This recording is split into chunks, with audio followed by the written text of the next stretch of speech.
Γεια σε όλους! Αν ανακαλύπτετε το Chicken Run 2, αυτό το βίντεο είναι για εσάς.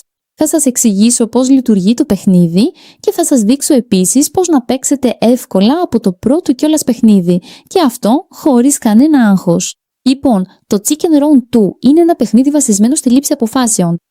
Καθοδηγείτε ένα μικρό κοτοπουλάκι που προχωράει από φρεάτιο σε φρεάτιο και σε κάθε άλμα έχετε την επιλογή.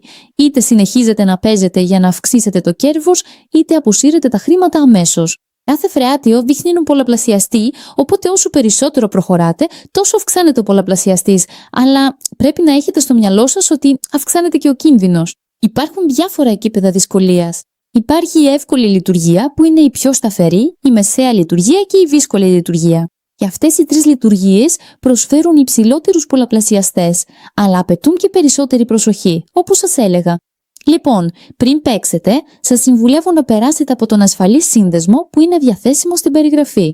Σας επιτρέπει να παίξετε σε μια αξιόπιστη πλατφόρμα με απλές και γρήγορες αναήψεις. Εγώ πιστεύω ότι αυτό είναι το πιο σημαντικό, ειδικά όταν ξεκινάς.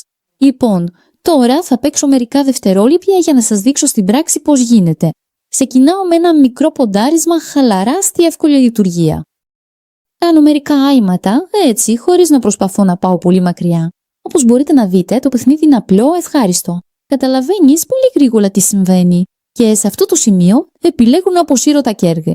Είναι μια καλή συνήθεια, ειδικά στην αρχή. Υπάρχουν αρκετές διαφορετικές στρατηγικές για να παίξεις έξυπνα και να προσπαθήσεις να κερδίσεις χρήματα. Αλλά μην ξεχνάτε, η βάση παραμένει ίδια, να παίζετε ήρεμα και κυρίως να ξέρετε πότε να σταματήσετε. Λοιπόν, το Chicken Run 2 είναι ένα προσιτό παιχνίδι, ειδικά όταν αφιερώνεις χρόνο να καταλάβεις πώς λειτουργεί. Και παίζοντας με απλό και σκεπτικό τρόπο, μπορείς να ξεκινήσεις με καλές προϋποθέσεις. Σας υπενθυμίζω, ο ασφαλής σύνδεσμος βρίσκεται στην περιγραφή. Οπότε, αν θέλετε να παίξετε σε μια αξιόπιστη πλατφόρμα,